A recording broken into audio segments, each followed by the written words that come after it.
Dorada al horno con patata. Ito yung preparasyon.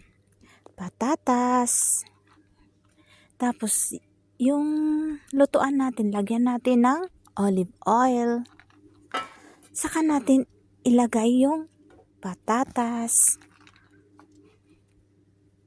Bali, ibanig-banig lang natin ng ganyan.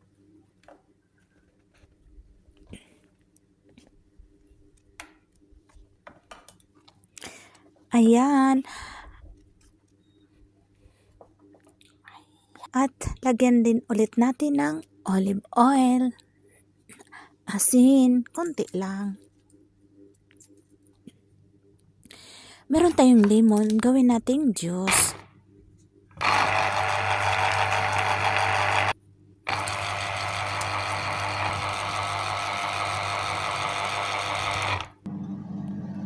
Ayan, atin siyang i-horno or i-oven ng 10 minutes. No, 20 minutes pala.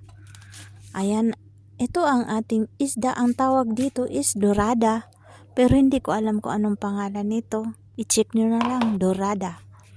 Okay, lagyan natin ng lemon. Pahiran natin siya ng konting lemon. Ganyan.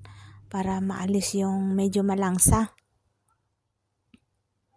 Ayan, after 20 minutes naluto na yung ating patatas at ilagay na natin yung ating isda at lutuin natin ng 10 minutes. Isabaw natin yung lemon na may kunting asin din. Ayan. Antayin mo lang yung 10 minutes, luto na. Ayan. Wow! Tapos takpan na lang natin ng